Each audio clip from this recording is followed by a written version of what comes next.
Now on to the show with our host, President of Classic Auto Mall, Stewart Howden. And good morning to our Classic Auto Mall podcast listeners. And Steve and Ethan, how's everybody this morning? Beautiful sunny day. It is. Beautiful day. 22 degrees. It feels like it. Brings in the people. It does. We were busy yesterday, though, Friday. Today is Saturday, February the 18th, show number 76. Yeah, we're like closing in on 100. That's amazing. Yeah, we have a body of work now, don't we? We should have a big 100 party. Yeah.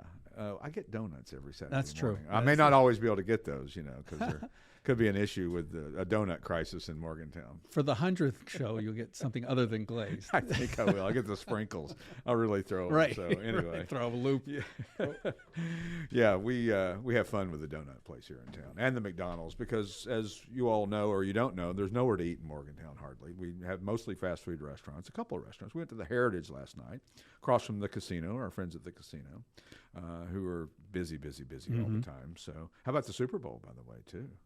How about the Super Bowl? How about the Kansas City Chiefs beating the Eagles? It's what it is. Sorry, Ethan. We got beat. That's plain and simple. Yeah. Second half. And as everybody says, it doesn't come down to one play, right? No, it doesn't. It would have helped. But It certainly wouldn't have hurt. Right. But that guy got a $3 million bonus for doing that. So. Oh, yeah, probably. God. Isn't that crazy? Yeah. It's funny how games of any type, sports of any type, can just change drastically, whether it's hockey or baseball or football or basketball. You think you got it in the bag, or you think things are going direction, and they say there is no halftime adjustment. They say that's all bullcrap. But there is, teams especially do. with a long halftime like that. Yeah, with the endless Rihanna performance. That was bizarre. That was so bizarre. It's a good thing Ethan doesn't have a microphone today because he'd be chiming in. Yeah. So we'll stay on that. So anyway, we'll talk about cars today because that would be that'd be good for a car show. Maybe less contentious. Yeah. And we've got two wonderful guests on the show, two brothers, RB Collection, Alex and Al Ruozzi out of Allentown, PA, and they are in the classic car sales and restoration and service business. And they were actually telling me just a little while ago that there was a customer of ours that had bought a car from us, and they take it to them to have it serviced, and I think they're happy, I hope. Mm-hmm. So that's the most important thing. So where did we sell cars this week? Why only 1 week? So last week we did 2 weeks, and that was like War and Peace. Right. Endless. So this week, Martins Ferry, Ohio, Horsham, Pennsylvania, Melbourne, Florida, Bakersfield, California, Newport Richey, Florida, Hales Corner, Wisconsin, Westminster, California, Exton, Pennsylvania, Grass Valley, California, West Orange, New Jersey, Dallas, Pennsylvania, Cannonsburg, Pennsylvania, Stoughton, Massachusetts, Portsmouth, Virginia, Nampa, Idaho, Murrells Inlet, South Carolina, love that part of the world, and La Crosse, Wisconsin. How about Idaho? I don't think that may be 10 different states, but 10 different more states. than 10 cars, that's for sure. More than 10 cars. Cheapest car was $11,000. Okay. Most expensive was over 80 something. Mm-hmm. And so we got all price points, as we talked about a couple of weeks ago, even at the auction houses, even the big auction houses. You don't realize, but they have $3,000 cars at some of these auctions, or $5,000 cars. So, there's something for everyone, and that's kind of our philosophy, although we're running out of room a little bit. We've taken, my partner was here yesterday, and he said, what happened to our food court? I go, well, I got a few cars kind of stuffed in there, and we're actually going to take our food court and kitchen out because we have a full food court and kitchen in the Holiday Inn, which is connected to us. So I don't think we need two. We don't need an abandoned food court. It is cool to see, though, because this was a mall. It was a mall. It was an active mall. Yeah, in the center where we have about 30 cars right now was a merry-go-round. Oh, is that right? Yeah. There's some cool old pictures of it as well, too. So I don't know what happened to it, but we were going through some back rooms of the place that I'd kind of forgotten about because it's, sometimes you just, there's cubby holes and nooks and crannies, and there's walk-in freezers back there. There's equipment back there. You think about the dollar amount of stuff that's worth nothing now that was probably cost new thousands of dollars, all this stuff. So, but, what are you going to do? So you can't keep it all, and you can't put it all, and can't take it with you. Can't take it with you. They left full-size refrigerators. Yeah, I mean, because it doesn't it's not cost effective to do that. But anyway, 910 or 11 cars in inventory today. Like I said, we're getting full. We're going to pull out some of our barn finds that you probably have never seen if you've been here, because they're behind curtains and back behind walls and different areas in the building. And we're going to pull those out and gain a little bit more room for us here, which we need, because we don't like to say no if somebody wants to bring their car here to us to sell. It'd be bad. I was thinking about that the other day. Like at one point, do you say, "No, sorry, we're full"? And if you get that reputation, now what? They'll start looking for option B or option C or option D. You got to say yes. You got to say yes. So what we've done is we've tried to, when we had 600 cars, there was never an issue. Now when you get to 900, you start thinking, okay, what can we move here and move there, and how can we rearrange to make it work a little bit better? And the answer is eventually you just get to a perfect layout for a room, and that's that. I mean, we're like a Rubik's Cube now. You got to move 10 to get to 1 sometimes. Right. And so if you're interested in a car and would like to come see it and would like to, go the next step with it, give us a little bit of heads up just so we know. Because I was telling people at the Philly Auto Show, give 2 or 3 days notice. Just so we can get the car prepared and ready, and in an area where you can really view it properly, where there's lots of space to walk around it and all that good stuff. Some of the new inventory in this week: a '69 Z28, garnet red over black. It's a true X33 Z28. Camaro High Performance Inc. certified, window sticker, Protecto plate, and shipping data.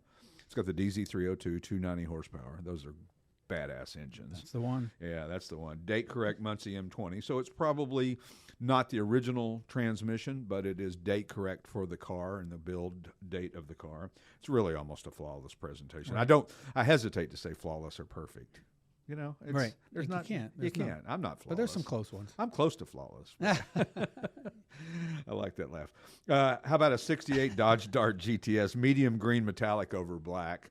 Really cool car. Yeah. Known history, a Ray Barton 528 cubic inch Hemi. It is got a rebuilt A727 automatic, which is the Mopar version of, I guess, a Hydromatic, right? And magnesium cross ram intake. It's got a vinyl roof, original vinyl roof on it.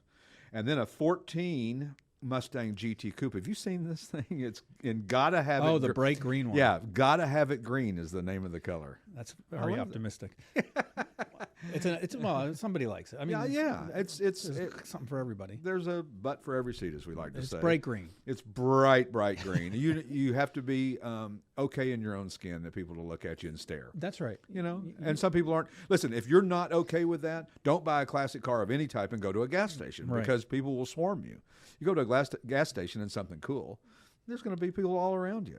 Allow extra time. Allow extra time no matter where you're going. 2003 Honda S2000, which I love those. This one's really cool. It's Silverstone metallic over red and black, and just a really neat car. It is one of those ones that's high on my list of a bucket list type car, if you will, because they say they are so fun to drive. I've never driven one. Have you driven one? I haven't driven one. It is on my bucket list too, as I look for sports cars. But the values have gone up, obviously, and the desirability. And I saw one sell somewhere, probably bring a trailer for almost $50,000. It was like, whoa! When did that happen? Yeah, exactly. I hate it when that happens. When I'm like, okay, I'm thinking now I'm about ready for this. Oh, wait a minute! How much did they go up? You can almost get what's the accurate NSX? An NSX for that. Well, not anymore, because they're going up. They're going up too. Yeah. How about the '95 Chevy Suburban that we got in? That's diesel. Oh, really? Yeah, which is really neat for a Suburban. You don't see many of the diesel Suburbans. Forest green metallic and gray steel metallic over gray. One owner, garage kept, 6.2 liter, 3-row seating, and it's very nicely maintained. It's really a cool car, or cool SUV. Truck, yep. Yeah. And then a '96 Dodge Viper GTS, which is sitting right here in front of us. Yeah. It's in the Viper Blue, with Viper Blue Pearl over black. One owner, 4,500 miles, and a '96 Dodge Viper, man. That is limiting yourself to Sunday drives only. And again, if you don't like attention, this might not be the car for you. 450 horsepower, 8-liter, one of 1,166 built. Just an amazing car. So that and a bunch of others have come in. The cars keep coming. And what's interesting is, as of late, is we're getting a lot of 40s and 50s Hudson, Packard, Nash, some interesting cars that we weren't getting as much of prior to the last couple of 3 weeks or so, we always get lots of Camaros and Corvettes and Mustangs, and because that's the most important. I mean, that's not the most important, but the most prevalent cars in the hobby. They made a lot of them, and so. You all right over there? I need my cough button. I have a cough button, but my arm is not long enough to reach it. So I would even hit it for you, but I don't guess it works on your microphone or it's mine. But anyway, so the hunt for the new car is over. It's over? It's over. It's so typical car guy stuff. Yeah. So the Z8 was there, and I was going to get that, but it just had some things that made me go, And then the whole Ferrari thing is just, I don't know. Every time I read about one with a huge service bill, I think that could be me. So it will be. I opted for another Autobahn cruiser. Okay. A Mercedes. S65. S65. Yeah, coupe. AMG. Okay. 6-liter. Nice. V12. Twin turbo. Wow. 640 horsepower and 711 foot-pounds of torque. Obsidian black over Designo Napa black interior. It is a beast. I haven't seen it yet. I haven't even driven it yet, but it's not here yet. You saw it in pictures, though. I saw it in pictures. He said you haven't seen it yet. I'll take it. I'll take it. Yeah, just give me one blurb about it. That's all I need. So it will be here hopefully early next week, because I'm excited about that. I'm going to need to get you a mall of your own. I might have to put something up for sale. Right. I may have, if I keep running out of room. But anyway, so the hunt is over. We have a car. We're going to be satisfied for a period of time. Nice. This thing is like a freight train. It does not have the two things I hate the most in cars. One is the dial shifter on the console. Yeah. Because... And the reason I hate it is it's purely a personal thing, probably. But I don't have the reference point with a dial that I have with a column shift or a console shift. I know where I am without looking. Right. Even with a dial, even though each click is this, it doesn't have the same feel as when you're shifting a shifter either in the console or, again, on the column. And so that and the automatic shutoff drives me crazy. I hate that. You don't like that? Oh, I hate it. Because I'm not sure if the car died. And what is going to happen? I give it gas and it doesn't go, and I've let off the brake and the guy runs into the back of me, or I can't get through the intersection, or it stops in the middle of an intersection. Or I'm sorry, I'm ranting a little bit, but, It really bothers me that, isn't that wear and tear on the engine? It just seems like unnecessary. Why don't they keep a couple cylinders running? Seems to me that that is some kind of fuel saving, that they're able to meet their standards that they have to meet through the government by having these automatic shutoffs. It's probably not enough, or not a lot, but it's just enough to keep them under that magic number that they say that they can only have X amount of miles per gallon per car. And that's why they have 9 and 10-speed transmissions, because they want to get it into that highest gear as quickly as possible, so it will get the maximum amount of fuel mileage, so they can still build the Z06 Corvettes and things like that, right? Right. So anyway, I didn't talk about anything that I wanted to talk about. Well, And I got guests coming, so I won't even be able to talk about it. You got 30 seconds. Anyway, when we return, we welcome my two new friends, Alex and Al Ruozzi from RB Collection in Allentown, Pennsylvania. We'll be back in a couple of minutes. See you then. And we're back with the Classic Auto Mall podcast on a beautiful sunny day in Morgantown, Pennsylvania, where, it's 23 degrees, but it looks like it's about 80 out there. I think we have quite a few cars here in the parking lot, not to mention inside. And we have some very special guests in the studio. My new friends, Al and Alex Ruozzi from Allentown, Pennsylvania, who I happened to meet Alex about 2 weeks ago when I'm driving through Allentown and I see a Ford Fairlane convertible backing out of a building. Yeah. Oh, I have to turn around and go. I didn't even know you were there. I'm just driving past and I go, I got to stop and say hello. And so I waved and yelled across the parking lot, and you waved, and I said, I'm Stewart with Classic Auto Mall. And you said, oh, come in, come see me. And that's how we met. That's the problem. Hello, guys. So I'm Alex.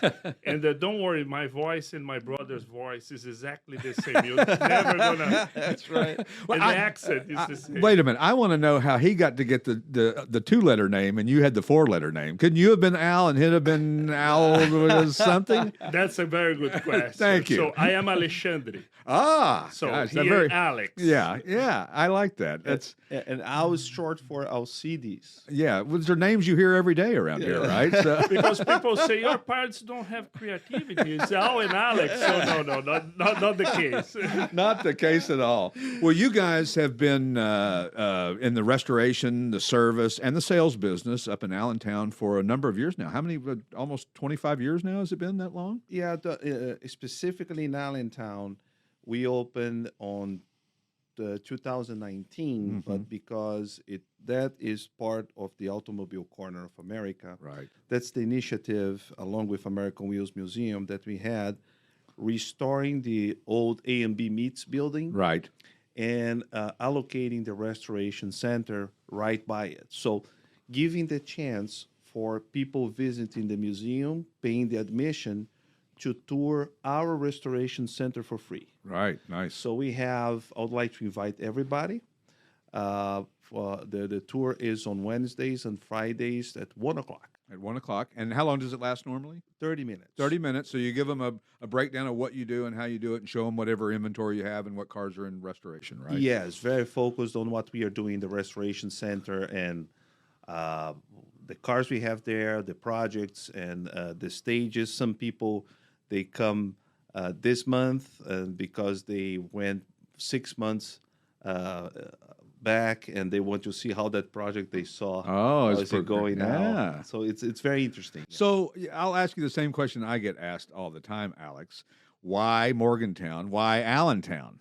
Why? What made you pick Allentown? That's a very good question. So it's a long story. So We have 12 minutes. So my brother was executive in a company in South America, and he received an offer to work here in Allentown, Lehigh Valley, where is the headquarters of the company. Right. And I was a lawyer in South America, and I was transferred to New York. And as my brother and I, we have been doing that since we were teenagers. Right. And we live here in America. And America is the best place. The business is huge here. There is no other place like America in terms of classic car business. So then we start to do that as a hobby, as we did in South America, and we realized that we are doing more that than our job. And enjoying it more, probably. Right? Oh, much more. And you grew up in Brazil, right? Yes. Yeah. So Brazil, not a hotbed for classic cars. I guess there's a few, but there's not a lot. What's the most prevalent type of classic car you would see in Brazil? Is there a certain type or? Very towards European models. Right. But everybody loves the big V8s, the American Muscle. Sure. But you're going to see more towards European because of the price of gas. Right. Is it way more there? Very expensive. Oh. And so smaller engines were more. Just like in France and all that. Yeah. So what was the car that got you? What was the car that said, this is what I want to be involved in. I want to do cars. This is it. Well, mine is, I started with a 1964 Beetle. Nice. Appropriate for a small engine, yes. Right? Yeah. But my very first dream car was a 1977, 78 model, but built on 77 Ford Maverick. But in Brazil, a Ford Maverick was a luxurious sport car. Really? And with a 302. Right. Good motor in those. Yeah. Automatic transmission was the LDO model, was the super luxury model. Right. And that car really was. That's the one. That's the one. What about you, Alex? What was your car? My older brother, my father gave to him a Jeep Willys. Oh, cool. And I learned to drive in that Jeep. Right. And but after that, I share with him what we call a Dodge Polara. Was not the same Polara we had in America. A little different? No. Yeah, it's the small European car. And I remember oh my goodness, what a headache that car. The carburetor. Right. But you still loved terrible. It, right? Oh, yeah. It's a yellow, really yellow car. Well, it's funny. There's so many cars that were made in other parts of the world that the equivalent in the United States is not the same as those. And so when you say that kind of car, people look at you funny, and then they don't realize that they're different types of cars that were there. But you know, at the end of the day, all of us have a passion for these cars. We were talking about off the air before we came on the air. And it's funny because it doesn't matter what the price point is. It doesn't matter what the level of restoration is. People have the same passion, whether it's a $5,000 car or a $5 million car. Yes. We see that every day. And it's funny because a lot of people, they ask me, what is your favorite car?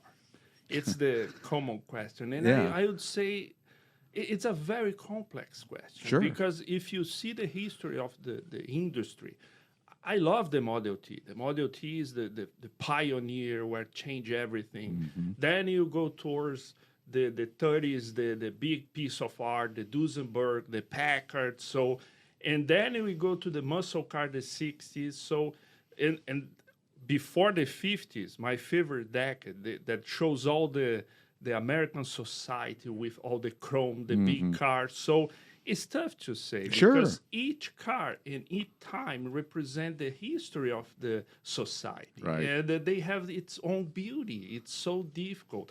If you see a Ferrari, a pure race car, Ferrari was built since the beginning to be a race car. So depend what you want, Sure. depend what you like, and depend what it represent in terms of time. Absolutely. And you know what? We all have favorites of different eras. I love It used to be you would see a guy had a collection and it was only Ferraris or only hot rods or only this. Now a guy in his garage, he's got a Ferrari, he's got a 32 Highboy, he's got a Duesenberg, and he's got a Harley, you know, and maybe it's something else, maybe some kind of muscle car. I mean, it's a diverse collection anymore, much different than it used to be. And I love that part of the hobby. Yeah. That's the cool thing. So the restoration shop, I mean, you guys aren't doing like Mako $39 paint jobs. You guys are doing top shelf nut and bolt restorations, right? I mean, how long does it take to do one of those restorations? Is it a year? Does it take that long or longer? Two projects we have right now. One is a 1969 Z28, and the other one is a 63 Volvo P1800. Wow. We have them for 3 years. They will be finished this year, so it'll be almost 4 years. Wow. Because the restoration we do too, Stuart, is very well documented. We have over 3,500 pictures for each one. Wow. Because it's not only how you restore it, you have to document it to show all the places that are not, you cannot see in a regular Once it's inspection done, right. When Yeah. it's done. Yeah. So usually is at least 2,000 hours of work, depending, of course, on how the car arrived. Sure. Usually it's 3 to 4 years. But at the end of the day, I mean, if you're going to do a full nut and bolt restoration, a half perfect car or a tenth of a perfect car is going to cost you still close to the same amount of time, right? Because you got to basically start over. Thank you very much for saying that. That's what people don't understand. Right. And they are trying to do, I don't want a show car. Listen. But I want perfect paint. Yes.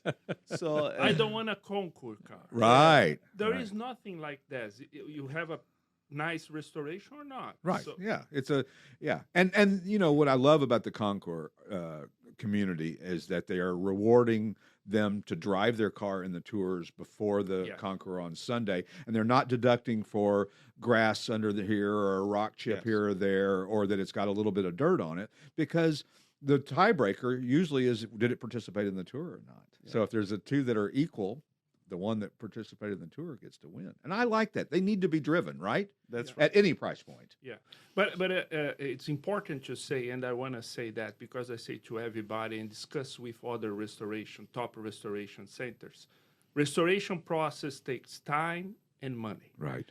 And if you find somebody promising you to do a full restoration for 50, 60,000, it's not going to happen. Somebody will be disappointed. Right. Because if you do the right way, require a lot of research, require a lot of time, a lot of patience. So, and that's money. Time is money. Right. So if you go this way, you have to be prepared. Yeah, and the way now that things, the perception changed a lot too, I think, especially in the last 5 years. A car became really investment grade, many of them, as you are well aware. And what happens is, it's like a Rolex watch, for example. If you're going to restore one, if you don't want to put a Casio mechanism inside, right? or Timex. Or a Timex. So they are good mechanisms, or they will show you the time, but it's not the purpose. Right, I mean, exactly. it's important to be authentic, and as you said, having a great restoration all the time, based on authenticity and restoring the car back to its best point in time. That was when the car was doing the showroom. Exactly, and some of the parts are unobtainium. I mean, it's sometimes the time frame of the 3 and 4 years is not because you're just taking that long to work. It's you got to wait this much time for the next part, and if it's not there, you can't go any further, right? I mean, right. There's a lot of parts that now. Are you making parts, 3D printing parts? Does that come into play yet with you guys, or no? We try to avoid that, Stuart, because it takes away from the authenticity of it. Sure. So because now, especially people bringing more attention to the Charter of Turin too. That is a document emphasizing how authentic the restoration should be. It's something that functionality, look, touch, everything is important for authenticity. And as well as 3D printing is a wonderful idea. Maybe for customized cars is perfect. We are not using for restoration. Sure. So if you have to create a part from scratch, wow, that doesn't come cheap, right? I mean, if you have to rebuild a part that doesn't exist anymore, and you have to have a certain part, you have to have somebody cast it and make it, right? I mean, That's right. wow. But what happens is, thank God, and eBay is a good thing about it. Knock on wood. Knock Yeah, on eBay. wood. We can get it, and we can restore an older part that is much better than the part you have and bring it back. Right. So some of the awards your guys' cars have won. Can you expand on that a little bit? Some of the places that your cars have shown and won. Yes. So Amelia Island cars that we working on did a best in class, a special award. Radnor Hunt, we did best of show, best in class too. St. Michael's best in class. Just Nice. as example, Right. And those cars we are very proud of because they are really very authentic. Won many other awards in different places. Those are just, we are mentioning those three because they're probably the most well known after Pebble. And they're so close to here, around here. I mean, too. I mean, We are Amelia's local on the East guys, Coast, yeah. But St. John's is a great. I love that Concours, and I love I love Radnor Hunt. We have a nice display down there every year, and we love being down there and being a part of that. That's just a fun event, well done, in a beautiful setting. The setting is really, really special. And I hate to admit this, but I've never been to Pebble Beach. So when we return, we will continue our talk with the brothers Al and Alex Ruozzi and talk about some restoration and service and all the fun stuff they do in Allentown. We'll be back in a minute. And we're back with the Classic Auto Mall podcast on this beautiful Morgantown sunny day. There's a new Bronco convertible coming in, Steve. That's just right up your alley, right? We like every kind of car. Oh, yeah. It's so funny. I was telling you off the air that I don't get to see a bunch of the cars when they come in, but the guys will call me when something really cool comes in. They'll say, "You got to get up here right now. You can't believe what just came in." As we were saying about the Henry Truman car you have here. Yeah, how cool is that? Oh, it's phenomenal. It's with air conditioning, what is not an equipment that you see very often in that car. Right. And that special air intakes in the back. Yeah. That makes it very different. I'm fascinated by that car. Yeah, Sir. I am too. I great. love stuff like that. I love stuff that's different. Listen, I love Camaros. I love Mustangs. I love Firebirds. I love Corvette. I love everything. I like Ferraris. I like Porsches. I like all that. But the oddball stuff I really like. But that's got to be the most difficult restoring. I mean, it might be one thing to restore a Model A. It's another thing to restore a one of five built Hudson convertible, whatever, right? I mean, isn't that difficult? Especially, it doesn't have to be that low production. Right. But we restored a Chrysler Airflow, 1936. Oh, yeah. And of course, we want to bring the car back with its aluminum head. When the car came to us, the previous owner put just a cast head because they are notorious for having problems with the aluminum head. Finding that head. Like a needle in a haystack, right? Oh, months. But finally we found it, and we polished and wet sanded it to bring it back to its original glory, and we fit in the car. But it was very hard. Also, the original Champion spark plugs for that one, Very hard to. Oh, and I bet you had to pay a pretty penny for them when you did find them, right? Yeah, so and we paid. Yeah, it was expensive, almost $40 per spark plug. Wow. And this car was sold. The owner later sold the car at RM Sotheby's, Right. at Hershey, and was a record price. Really? World record price for Nice. airflow. Or Because airflow. airflows, again, as we were talking off the air, they're underappreciated. Oh, They're very amazing cars, right? I The mean, history behind oh. the car, what means. but we always say there's rare and then there's desirable. Just because they only made 5 of something doesn't a Graham Page, or a Graham Hollywood. Nobody really cares. And it's a shame because they're great cars. And so that's people say, a guy will call me and he'll say, I've got a really rare car. I say, oh, cool. What do you got? He goes, it's one of 5 built. It's a 1985 Mustang in chartreuse. I'm like, oh, okay. Well, that's rare. I'm not sure that anybody wants it. And maybe the reason that's rare is because they couldn't sell. But it's funny how people don't always understand that. People can't quite gather the fact that a 1940 Packard black 4-door sedan doesn't bring but maybe $15,000 or $18,000, and people go, but it's so old, and it's a Packard, and it's And I mean, once you, most amazing is once you sit in a 1936, 34, 35 airflow, and when you drive the car, you see that car drives like a 1950s car. right. So 20 years earlier. Yes. Wow. So it was so you really think, oh, this was really advanced for 1930s. Sure. Well, Cords were advanced for in their era. Duesenbergs were advanced only because they had such big horsepower engines, 260-something horsepower. It was unbelievable back then. I mean, look at, did you see the Duesenberg engine that was at an auction that brought like, I don't know, 300 Crazy grand? money. It was $300,000 for just the engine. Yeah. People that are not in the hobby go, huh? They can't believe that. Yeah. For the other transactions, like the people were saying that that Mercedes, the Uhlenhut? yeah, was sold with me 140 million. Yes. Yeah. And I think that's a trend, right? Sir? Sure. I mean, it's as we were saying before, when the car is more authentic, with all the components original, authentic, working well, it's becoming more and more investment grade, and we don't see the prices going down. No, we don't either. Well, think of it this way. If you get in a car and it doesn't have power steering, and it's, there's great cars that don't have power steering that are so well balanced that they turn like they have power steering. But if you get in a car that's hard to drive, difficult to maneuver, bulky and cumbersome, not many people are going to be interested in that car. So it's got to be something that is somewhat user-friendly. A lot of these are, garage queens, and we understand that. I get that. There's part of the hobby that, they should be driven. Listen, I have 7 cars in the back of this room, and I never drive them, and I buy more, and I don't know why, because I don't have time to drive them, But these cars need to be exercised because I guarantee you tell all your customers sitting is harder on a car than being used.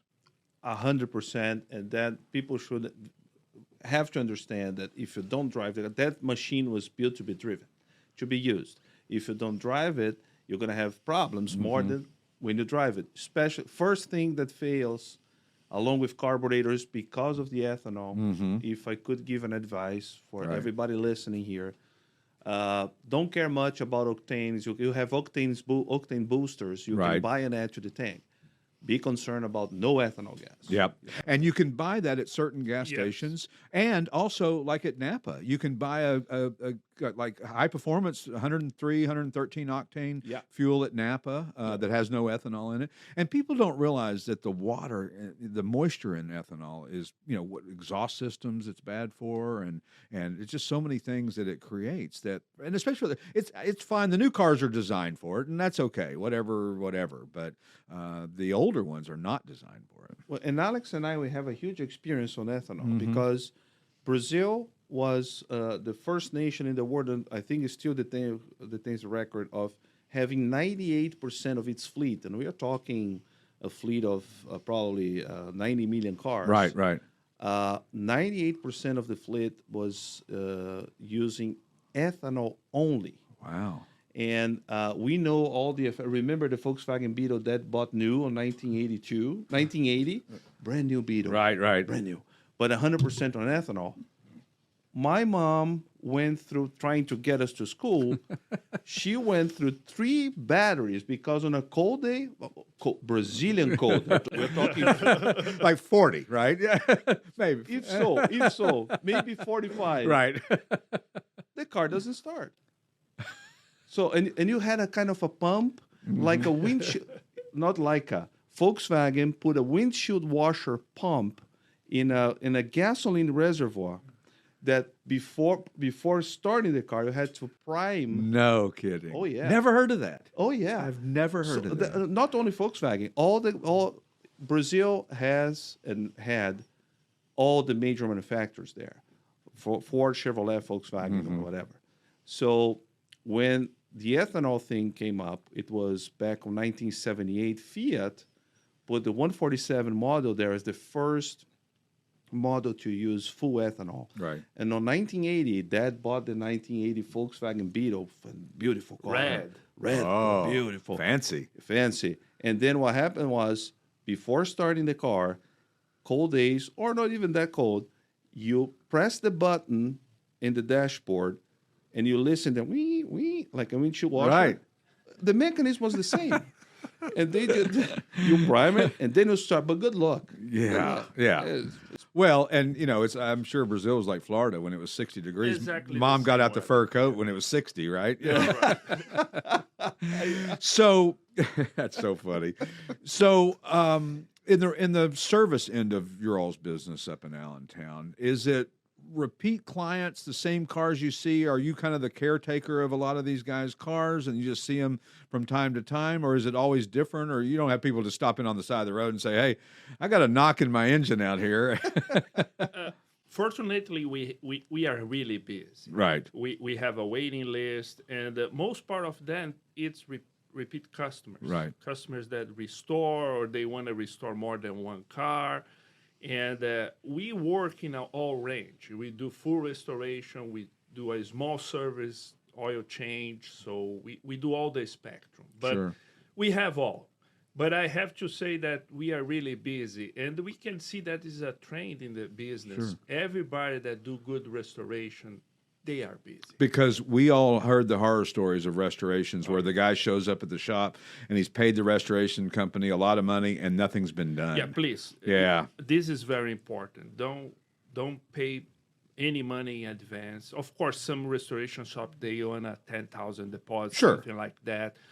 But don't pay a huge money. Follow the restoration. We encourage all our clients to visit us, to see weekly, once a month. And we also send pictures. This is very important because it's if you trust in some place that's not going to do a good job, for you to redone will be more time and much more expensive. Right. We hate when we have cars that somebody put their hands and it's terrible. Oh, and you got to start over, basically. Oh yeah, and you don't know what to face, Right. what you're gonna find. Right. So this is a nightmare. Yeah. Especially when you have the alignment over the body. Right. People don't realize that you have to do the body again, and you have to repaint the car again. And nothing like telling a rich guy that he's got to spend money twice on something, right? For sure. And that's the thing. People don't understand that the guys that I'm sure people do understand this, but the guys that you do restorations for are usually captains of industry and business titans and wealthy individuals who are used to getting what they want, when they want it, and how they want it, right? Mm-hmm. And so they don't settle for second best, and they don't settle for halfway, and they don't settle for anything. They don't settle. We have all kind of clients, to be honest, and but some clients in the beginning, especially the first restoration, we have kind of guide them through the process. Right. First of all, it's important to be open and explain what they're gonna face. It's a restoration, how we work. Maybe we are not the right place for that. If they wanna do, I want something quick. It's not a concours, No, we are not the right place. We do the best possible, and you have all.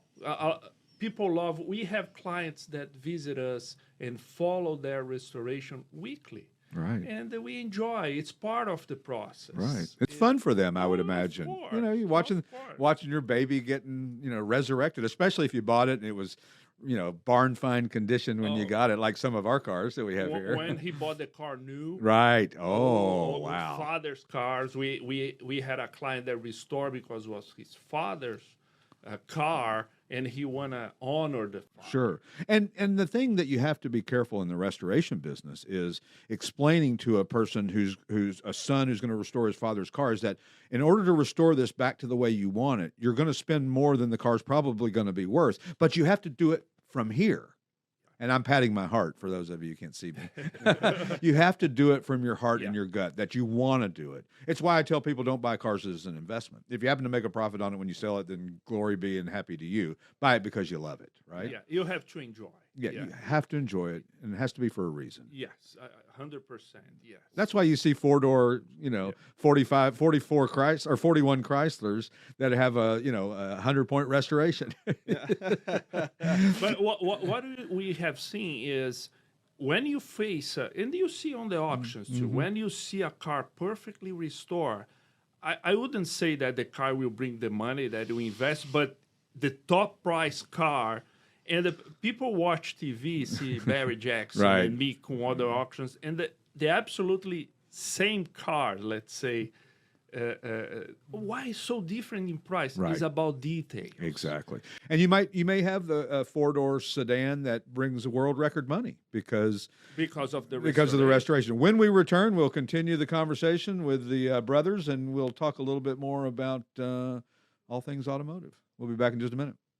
And we're back with the Classic Auto Mall podcast from the Classic Auto Mall studios in Morgantown, Pennsylvania on a beautiful sunshiny February the 18th. Gosh, we've had no winter this year. We've been so lucky. Oh, winter. I think, none at all. And we live in Pennsylvania. You think we would have snow all the time. Of course, you guys from Brazil, I mean, I imagine if it's down to 50, then that's too cold. Absolutely no snow. No, yeah. So we were just talking about Formula One, and one of my favorite drivers, Ayrton Senna, who's a big South American, probably the most famous South American driver, I guess. Yes. In and in Brazil, he's a really idol. Yeah, The people, yeah. You can see the images when he died. Right. So, but it was interesting because where we live in São Paulo, we are almost neighbors. Really? With his family. No kidding. And he built a building in close the place that we live, the same neighborhood. Right.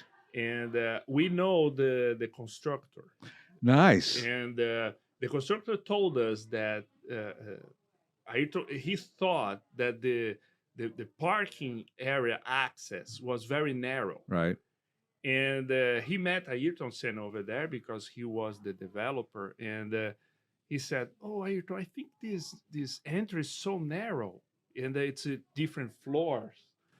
And Ayrton Senna took his, I think was an Audi. Right. And in reverse, full speed. And he came back and said, "No, I think it's okay." It's gonna work. But you are Ayrton Senna. Yeah, if he could drive through it, right? Well, no different than going to the daggum Philadelphia airport parking lot. Sometimes you feel like, it's so narrow, and you're trying to get in and all. Yeah. But you guys, it was funny that you guys, even growing up in Brazil, still really appreciated Michael Schumacher and what he did in a Formula One no car. question, He yeah. was amazing. By number, he was the best. Yeah, no question. Even better than Lewis Hamilton, I think. Oh, yeah. Because of the era and the time and the competition and all that. Lewis came at a time when there wasn't quite a. He came at a perfect time. He was like, Phil Mickelson came at the wrong time in golf because Tiger was just coming into golf. Mickelson's like, God, if I'd just been 10 years younger or 10 years older, I think that's what a lot of the guys said when they came in with Lewis. Lewis came at the right time to win a lot of races, but it'll be the right time, the right team. Exactly. So everything together. So what's your prediction for this year? What do you think is going to happen in Formula One this year? Tough to say. Yeah, Red Bull is strong. Red Bull is strong, but who knows? I hope Ferrari is back. I want Ferrari to do well. I love Ferraris. And by coincidence, I think we have a deep attachment. Our grandfather, he's from Italy. Right. And he was born in Modena. So Ferrari's like... Wow. Well, your accent almost sounds Italian sometimes. There's certain things that you say that sound Italian to me. I was guessing that you were from Italy until I found out you were from Brazil. But our grandfather, he is from Italy, Right. from Modena. Have you been to revision. Modena? Have you been to the Ferrari? Oh, Have you been to the yeah. Ferrari yeah. factory and Oh, all yeah. that? The museum, Oh. it's amazing. It's Yeah. really amazing. And it's funny because outside you have some private companies, they rent Ferrari. Right. But I remember I was with my son, and we are through the roads, and the road's very narrow. It's Tuscany, so Right. it's and suddenly I don't remember what car was, but was a car that Ferrari was testing. I think I F12. I Right. don't remember, but was when they testing cars, they put the black, and I saw. I stopped the car and almost cried. I said, "Oh my! They test the car here." On those crazy roads. I got Yeah. to meet Balboni, the test driver for Lamborghini, and interesting guy who test drove all the Lamborghinis from all the 80s and 90s, and Diablos and Countaches, and what a great job. What do you got to do today? Well, I got to go drive a fast car as fast as I try to break it. I got to try to break the car. That's my job. And you drive without feeling guilt. It's just you have to push the car. So. I worked for a rich guy one time who had a bunch of really cool cars, and everybody said, "Oh, it's so great! You get to drive all these cars." I go, "It's a nightmare." I said, "If I wreck a $300,000 car, I got to move out of the country. I can't afford to pay for this thing." And it's amazing how these drivers they are gifted because they can feel the car. Yeah. And It's I tell my brother is the same. I hate when my brother drive my car Right. because he can say, "Oh, your rear left tire is flat, so it's your this that." Oh my goodness, how can you tried- feel How that? do you know I all said, these "Yeah." things? I'm trying to control my mouth. No, Not going to say that. All right, so that leads me to my next question, Alex. What's your daily driver? Oh, that's I drive my Dodge Ram. Ah, gotcha. And the point is, as we have all kind of cars, some weekends we take one of our cars. Right, gotcha. So I live in a house with 2-car garage. It's my wife's car that is a Mercedes GL. Right. And I have the Dodge Ram. So during the weekends when we want to have fun, Right. I use, for example, a Ford Fairlane, a 57 convertible. Yeah, And I love the 50s. Sure. And but my favorite is the 30s, the luxury cars. Sure. The Duza, the Packards, the Pearson. Chrysler Imperial. love the Chrysler Imperials. Yeah, they Great are car. beautiful. Uh, But usually my daily driver is my Dodge Ram. Yeah. All right, Al. The question goes to you. Same question. I drive an Alfa Romeo Giulia. Wow, you're the real car guy. Yes. Yeah. Do you have a lot of tools that you keep with you? So- How did you know Oh that? well, I'm a good guesser. Yeah, but it's very nimble. It's fast. They're fun cars to drive. Very fun. I think they really did a very good work on Mm-hmm. that. I would love to have the quadrifolio, Oh yes. but at the same time, as Alex said, I mean, we have the chance to drive different cars for the weekends and etc. And on daily basis, we need an all-wheel drive because thank God last winter we did not Not have bad, snow. but yeah. I mean, we always have. You have to some be snow. prepared. Yeah. I drive my rusty old 2001 Yukon more than I drive anything else because I can throw anything in the back of it and go to get parts or go to get something, and you don't care if you get dinged in the parking lot or any of that. Yeah, And so- and I joke, the daily drive, you need appliance. You need appliance. Something that is easy, fast. And, Exactly. and No trouble. Yeah, Yeah. The classic car, you have to have time, you have to enjoy, you have to feel the car. Absolutely. But I have to admit, we had yesterday. We delivered back a Rolls-Royce Silver Sport 1985 Right. that the new owner bought it here. Oh. The classic Automall. He's very happy with the Go car. ahead. That was my next question. Yeah, he's very happy, and he took to us because he bought it here, enjoyed 3,000-4,000 miles, and bring to us for an oil change. Right. And I had to do the test drive after the oil change to see if everything is okay. What a fantastic car! I think that the next in my list is probably. I know people say, "Oh, no, those are big gold, Buick-looking Rolls Royces." Oh, they're great cars. but they are great, and there's nothing like a Rolls Royce ride. No, and smooth as silk and iconic. You know, we tend to, because we're in the business, we see so many cool things that 80s, 70s and 80s Rolls Royce Silver Shadows are like, okay, we've seen a bunch of those, no big deal. But then you stop and go, wait a minute, that's a really great car. And when I saw it new, I was oh my God, you know, it was a whole different reaction Yeah. to it. It's like the 77 Corvette. It was underpowered. I say this all the time. It was underpowered. It was this and that. But when my writer, Peter, writes about one, it makes me stop and look at it again and go, regardless of the power, it's a sexy car, you know? It is. And it's not a It very, is. you know, not a high dollar or whatever. So what do you like in the new car world? What gets your trips your trigger that you see running around on the roads of Allentown or anywhere else you are?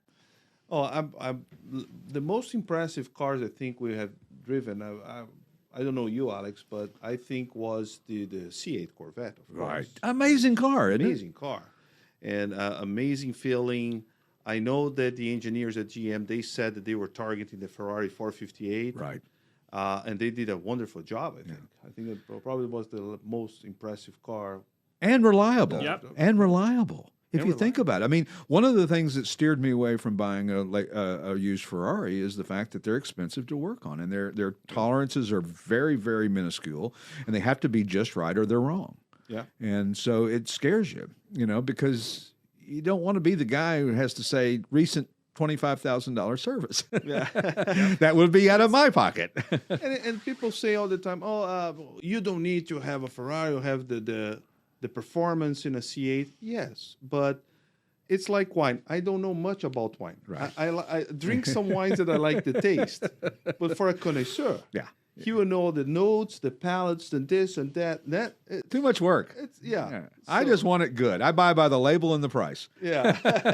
If it's within the price range that I'm comfortable with and it's got a cool label, that's going to be the next wine in my case. You know? Each car has its own soul. Sure. So when you drive a Ferrari, you have a feeling that you're not going to have with a Corvette. I'm not saying that's better or not. but Right. It's just feel different. Absolutely. It's the same with Porsche. So if you drive one in a Ferrari or a Corvette, totally different car. So you have to like the way it drives. Right. What I love about you guys is your passion for cars, and Oh, it comes across in just talking to you about the hobby and the history of it and all that. Because if you don't have that passion, we have people who come in here and they're angry when they walk in the door. For some reason, they haven't. This is the first time they've ever been here, and they're just angry people. And it's like, come on, this is classic cars. Nobody needs anything we have in this building, but everybody wants it. But if you're not having fun, what's the point? You know, if you're not enjoying what you're doing, that's, I'm sure, what made you kind of think about a career change, right? Oh, of course. Absolutely. And definitely was not the money. Yeah. So That's for sure. Yeah. but in the end, when you do something that you really like, and the work with my brother, it's very very good. for Very us. good. It's great. Well, So- my wife works right next to me in our office, and we spend all day, every day That's together, great. and it works out perfectly. Not everybody can do that. No, and That's I'm right. sure they ask you a lot of time. How can you do that? Yeah. How can you work with your brother? I say, Yeah. I'm a crazy guy. So. Yeah. We enjoy working together. Well, It's very nice. and you probably both have your strengths, and that's important that you can combine two people that have a like-minded goal, but each one has a different strength, you know. And my partner is as polar opposite as I am in the whole wide world. He's a farmer from, you know, Pennsylvania, and he is brilliant smart, and he says those things that when he says it, it doesn't knock you over, but about an hour later you go, what did he say? Oh my God. That was, I mean, and we've been partners for 5.5 years and never had a disagreement, never had a crossword, we're like brothers, you know, and it's an amazing thing to have that kind of relationship with somebody in business because and personal as well too, because it's very difficult to find. Oh, very difficult. And I think the secret is work with a person that is different. My brother and I, we are different. Right. We sometimes we think differently. But you have to respect that, and you have to learn from that. Absolutely. A lot of people, they are simply closed to all new ideas, so you don't change. Right, You right. don't grow. You know, you have to have the ability of accepting, respect, and see if you are right or wrong. Listen, guys, this has been so much fun, and we will definitely do it again because we have plenty more to talk about. I didn't even get to anything on my list because we just talked, and that's the best great. kind of ways to do these podcasts. So anyway, thanks again. And by the way, to find you guys on the web, it's rbcarcollection.com, right? Yes, please. And you guys are in Allentown. Just go on the internet. You can see their inventory. They've got cars for sale. They've got information about their service and their restoration facilities. Thank you very much, Stuart. And please, if you don't know this place, Classic Automall, please, you have to come. It's crazy, isn't it? Absolutely amazing. Thank you. It's unique in the world. Come and see it. Thank you so much, guys. Great to have you on. Catch you all later. Next week, we'll have somebody on the show that will talk about something about cars, probably. We'll see you next time. Bye-bye. We appreciate you listening to our show, and don't forget to come visit us in person next time you're in southeastern Pennsylvania. Admission is free, and our hours are on our website, classicautomall.com. You can reach us by telephone at 888-227-0914 or via email at info@classicautomall.com. To reach the show, email us at podcast@classicautomall.com. The Classic Auto Mall podcast is produced by Car Smarts Media with music by the Pat Travers Band.